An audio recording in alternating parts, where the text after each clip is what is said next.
And it's time for Cinema Hits and Misses. It's 8 o'clock on WMPG. I'm Dawn. And I'm John. And you tuned in to 90.9 FM and WMPG.org. We're here live from 8 to 8:30. And if you want to give us a call, give us 780-4909. That's 780-4909. What have we got tonight? Tonight we have Ouija, Origin of Evil, and Inferno. Cool. Which one do you want to start off with? You want me to start off? Yeah, go right ahead.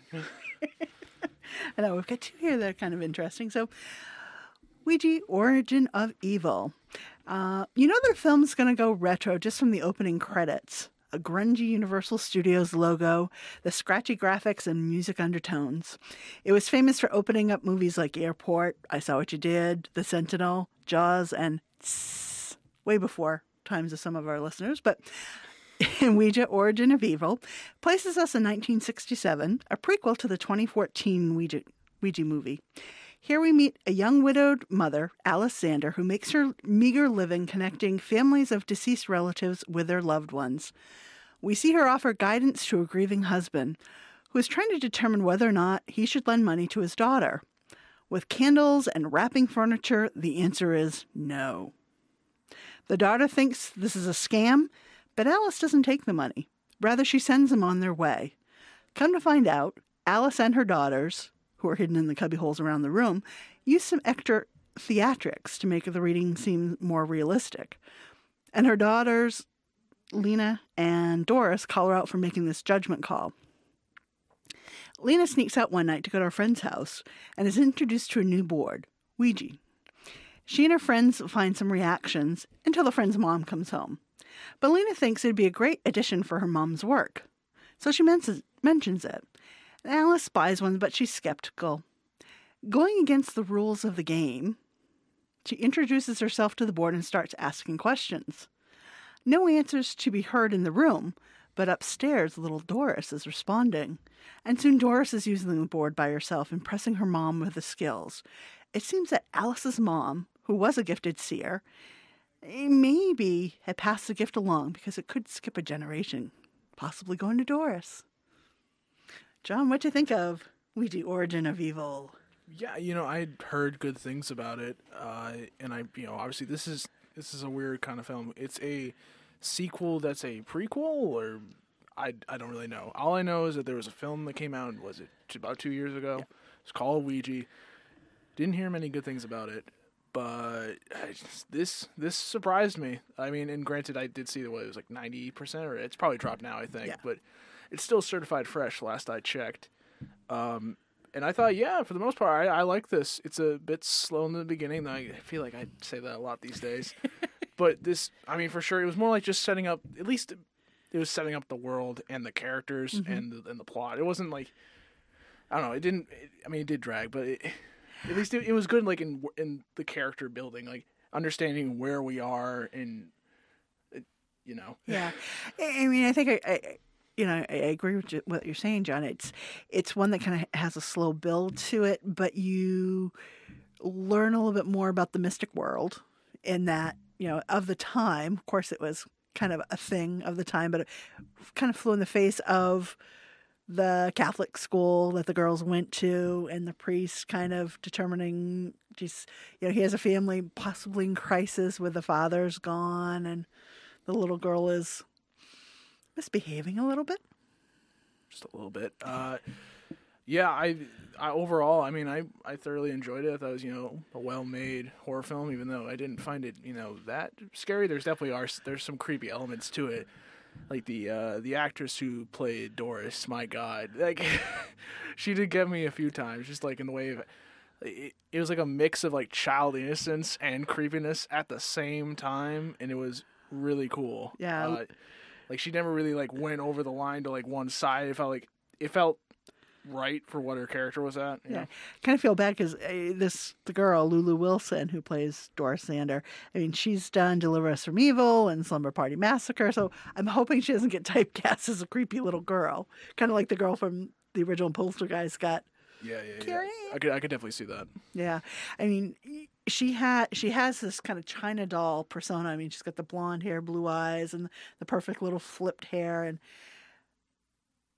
there's a doll-like quality to her, and later in the movie there are dolls in there. Not giving anything away here, but there were dolls in the movie. And for me, dolls creep me out in some of these films, and the ones that they had in here were definitely creepy.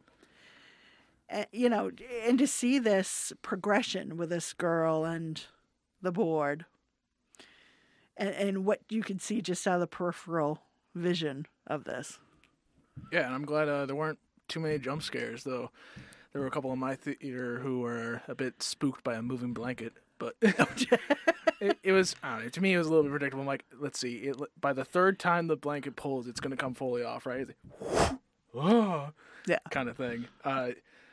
But it was more like, you know, it's like it was more subtle in its scares, I thought, than it was, you know, full on like, God, this is horrifying to me. I don't know, but I still enjoyed it though. You know, I think it's actually kind of sad if you think about it, because like the mother, I forget her name now. Was it Alice? Alice. Mm-hmm. Yeah.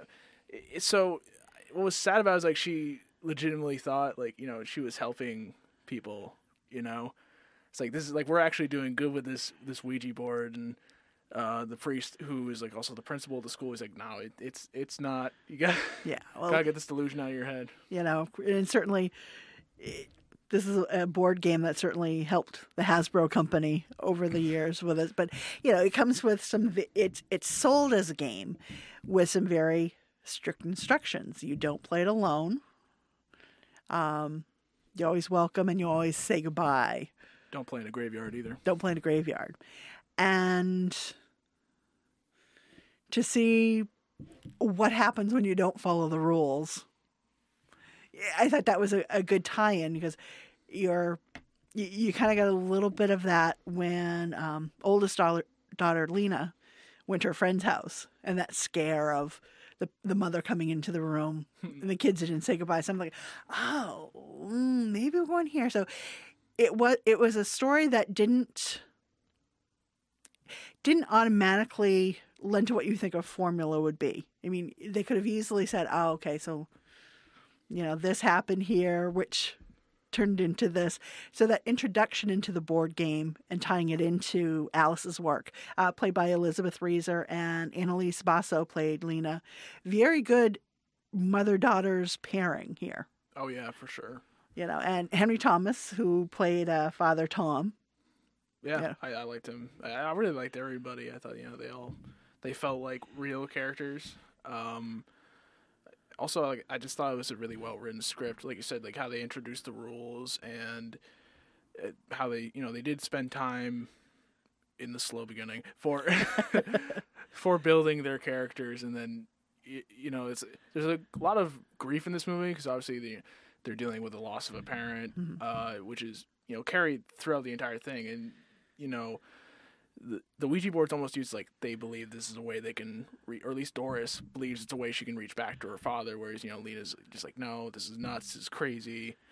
I like that theme throughout the entire thing. It didn't make it feel like, oh, they like, what did we stumble into kind of thing, which, you know, I feel like some conventional horror films kind of run into. Mm-hmm. And that unconventional horror film that we're talking about is Ouija, Origin of Evil, here on Cinema Hits and Misses. John and I are here live till 8:30. If you want to give us a call, join the conversation with either this or our next movie, Inferno. We're at 780-4909. That's 780-4909. And, you know, that they're doing this business in the house, their own home. And, you know, basically Alice is trying to do what she can to support her family. You know, she truly believes she's doing good. And, you know, and on the surface, you would think so as well. You know, she comes from a lineage where her mom did the same thing without the theatrics. Mm-hmm. You know, I have to say that opening scene where she's talking with the father and daughter, and you're in this parlor with the candles and the sounds and the knocks and the curtains moving. The spirit standing at one curtain. Mm-hmm. I mean, so you know that there's probably a sham, and when it's unveiled, yeah, you're there with it. But as this movie progresses, and as Alice and Doris use the board more, I mean, that really pulled me along with it. Yeah, I definitely agree with you there. I also thought I won't spoil anything, but the ending I did not see coming, like the way it was going to turn. Just like, oh, we're going that way. That's unexpected. I like that. Yeah, it was. There is a history to the environment that the family finds himself into, and I thought, that was tied in together well. It was revealed in little bits. And again, not giving away a spoiler. When you hear people possessed talking in tongues, languages that are not familiar to them, and Doris's character is writing in languages that she doesn't know, which helps another couple characters move the story along. So I thought that was a great layering of the storyline and leading into what the catalyst was, or what had happened to create this kind of spiritual vortex. Yeah, I mean, I know we're a little bit past Halloween now. I mean, it's still technically the week of Halloween. Yeah. But, if you're looking for a decent horror film, I think you might get some enjoyment out of Ouija Origin of Evil. Yeah, I mean, I think most people have either heard of or have been exposed to the game. And so to see this take of it, my biggest thing about the game is always, yes, know how to send back what you call forth, and I never thought of it as a game. I don't want to play it. It's kind of like, oh, especially when I see the planchette, the reader, when she was doing certain things with it. Yeah. Gave me the creeps. And so I think it's effective in that. Yeah, I agree. Yeah, anything else you want to add about Ouija? No, Ouija? No. All So right. it's still in theaters. Go see it. Yeah. So next we have... We have Inferno. So Inferno is based on the 5th book of Dan Brown's Robert Langdon series. The film is a sequel to Ron Howard's adaptations of Brown's other novels, The Da Vinci Code and Angels and Demons. The film opens up to a nameless man, and he's giving a lecture about the world's population, how much it's grown in the past century. And then we see this character being chased by, we assume are like some government agents. He gets to the top of this tower, and he's cornered, and he just decides to jump off. He's like, "You'll never catch me," kind of thing. And so we cut to Robert Langdon, played by Tom Hanks. He wakes up in a hospital in Florence with a bullet wound, like it just grazes his head, according to his doctor, played by Felicity Jones. And she helps him escape the hospital when all of a sudden this unknown assailant with a gun just comes in shooting at Robert Langdon. And so after they escape, Langdon digs through his belongings and he finds a biohazard tube which contains a mini projector containing an image of Dante's Inferno. There's some writings also added onto the image with a message from Zobrist, which we learn is the nameless man at the beginning of the film, who is played by Ben Foster.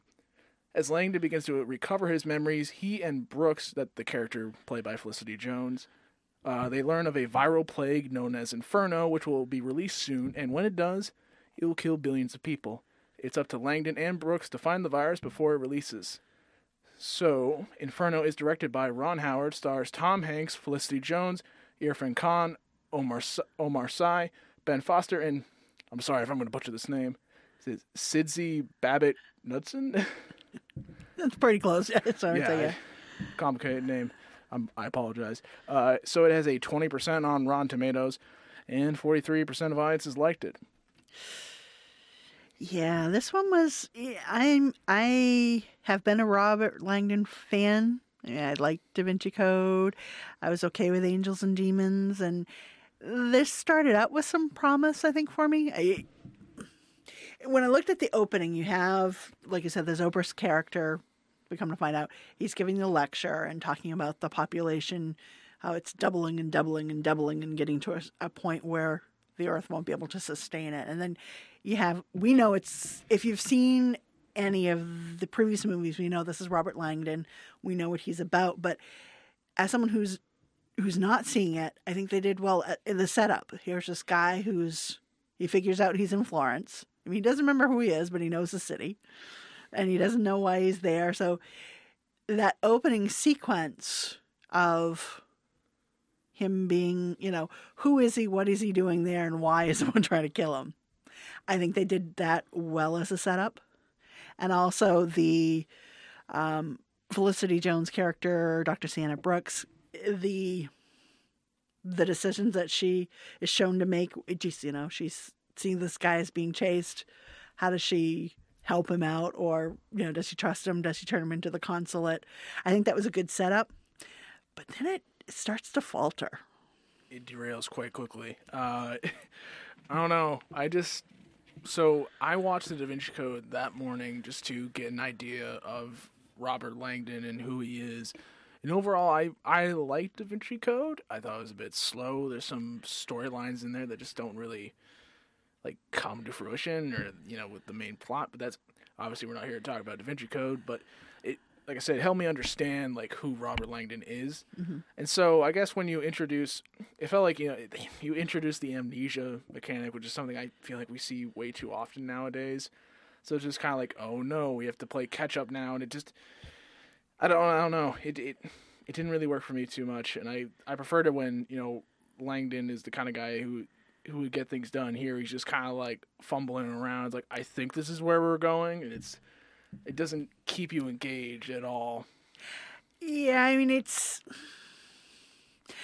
you get a tour through artistic history, which I think is always, for me, I like to see, going through museums and finding out, I mean, the death mask of the original Dante, and, the Florence museums, and the whole thing about the horse statues. And so you get those snippets of history, but it's just, are you adding them in as something that enhances, or are you writing your story around it just so you can show it? And it almost felt the latter, that, great, I want to show this great piece of art, and this is how I write these couple lines of dialogue to make that happen. Yeah, and from what I understand, they changed quite a lot, or not quite, they changed a fair amount, particularly with the ending, which I won't say anything, but it's just, when I knew about the ending from the book, I'm a little bit disappointed that they didn't go with it. Mm-hmm. And the movie adaptation of a book that we're talking about is Inferno, currently in theaters. John and I are here for another few minutes here till 8:30 at 780-4909. That's 780-4909. Yeah, I mean, I'll admit, I haven't read this particular source material. I mean, I did read Da Vinci Code and Angels and Demons, and there's sometimes when you have so much richness in the written word, it's hard to put that visually. So I can't compare this particular one because I didn't read Inferno. So I almost wonder, like you said, John, if there are things that are missed out that might have made a little bit more sense to this story, or maybe some some Hollywood interference. That's all I'll say. Maybe you might understand it once you see it, or really you shouldn't, but that's how I feel about it. But, I've knocked this movie enough. I will say that, at least Tom Hanks is trying. He's had better roles this past year, like Sully, but I mean, he felt like he was Robert Langdon when he actually was, right, when he finally gets his memory back. So yeah, I felt like, Tom Hanks was definitely trying. So we've got this pending thought of a plague that Ben Foster has put in our minds. And these competing factions, the French and the American, the French Omar Sy and the American Sidney Babette Knudsen's World Health Organizations, kind of looking to find that something that got out of pocket, that, how do we find Langdon and secure whatever is coming our way, so that for me felt credible. And then you have this not quite a spoiler. There's always a shadowy organization behind the scene. There's always something more. Right. So, the Irfan Khan characters, there's something more that is to be revealed. And, there's always either a hidden government agency or agency to their own dealings that you find out about. And I think that was done okay. But again, it's the weaker of the three movies, I think. Yeah, and I haven't seen Angels and Demons, so I can't really say for certain, but I definitely say this is worse than Da Vinci Code. The only other pro I can give it is like it poses an interesting question about the world's population. It's like, there's going to be a point where the Earth will probably not be able to sustain the amount of life we have. So I thought that was a good idea. They never really like go into more like, questioning about it. Just like, this is what it is. Here's this viral plague. This will solve the problem, right? I kind of wish they would have gone more into that. Like, so it's kind of like my analogy, which I've made with a couple other films. Is like the one good idea and then everything else around it just isn't good. That's this film right here. Trying to find what else in my notes. Oh yeah. So I love how they try to force a romance for, like, I guess, for Langdon and I don't remember the character's name. It was Elizabeth Sinsky. Yeah, so with Sinsky as well. It's like, yeah, we had history, and like they don't really do much about it. It's like, this is what happened, I guess. And oh boy, it was made me cringe in my seat. There's this awkward dialogue. It's just like, this needs to stop. It felt like almost like we need to pad out the movie now. We gotta make the stakes happen. Well, that, and also, do you trust somebody that you have a history with? Because it came down to a part to who do you trust? You've got people pursuing you, so do you trust this person who knows X amount about you, or this person who knows something more intimate about you? Not done exceptionally well, but I get where they were thinking of it. It's not revealed till like over halfway through the movie, I think. Yeah. So I think if that would have been like established earlier, I think that would have been better. Like it would have helped it more. It's like, why is he running away from someone he knew? Like, instead of like, hanging out with Felicity Jones' character. I don't know. And one other thing I'll say is, like, the opening I found, and I understand is maybe they were trying to do like, well, this is how Langdon's feeling right now. But it felt like Ron Howard gave a 12-year-old a camera and was like, just go nuts. And it was just so jumpy and, it's like focus in and out, focus in and out. It was just so disorienting. And it bothered me so much. I'm like, this needs to, like, I had a bad feeling from the beginning. It was like, this isn't going to go well. Yeah, and it's unfortunate because I think Ron Howard is a very talented, usually reliable filmmaker, but he's not had great success in past couple big budget movies. I mean, he did great in with the Beatles doc, but yeah, this is really unfortunate. Like, yeah. And he's obviously, he's had better films, so it didn't even really feel like it had. It didn't even feel like it had his touch on it. Like, at least with Da Vinci Code, a bit more. It felt like he was directing it, whereas with this, it did not feel like that. It just felt like a standard wannabe blockbuster kind of thing. Yeah. We've had movies before about, kind of the population culling. I mean, Lara Croft has had something like that, and there's been other releases, whether of some kind of viral agent. So, that's kind of an older, kind of well-torn storyline. And, unfortunately here they didn't do anything that really advanced that thought. I mean, I guess there's some biochemistry in here, which they flippantly talk about the they throw words at a biochemistry type of solution. Something like that, yeah. Yeah, but it's, not the credibility that you would hope to find in this. Which does make you wonder if it would have helped at all if, Zobrist was alive and didn't die in the beginning. I don't know. I wonder if that just would have made much of a difference. Yeah, and for us telling you Zobrist died, it happens in the first 5 minutes. So it's not a huge, like, that's literally the opening. They never show it in the trailers or anything because they're just supposed to like lay out the plot for you. But yeah, this is literally within the opening. It just kind of just goes downhill from there, and especially because they try to just reintroduce him like through clips and that they literally show the lecture that he does at the beginning, like not even half hour through the movie, just so like, oh yeah, this is Zobrist, he's a billionaire, blah blah blah blah blah. And it's like, well, why didn't I don't know. This script was just lousy. Yeah, I have to agree with you on that, John. I mean, this is, for me, it's a miss. I mean, I like most of the acting talent that's in here. So I think that carried my goodwill a little bit stronger than a movie with unknown actors might have been with this story. because it's Tom Hanks. Oh, it's, I like Felicity Jones, and, I like these people, so I'm willing to give them all the time. But by the end of the movie, it's just like, I was waiting for it to be the end of the movie. Yeah, even like the final act felt really drawn out.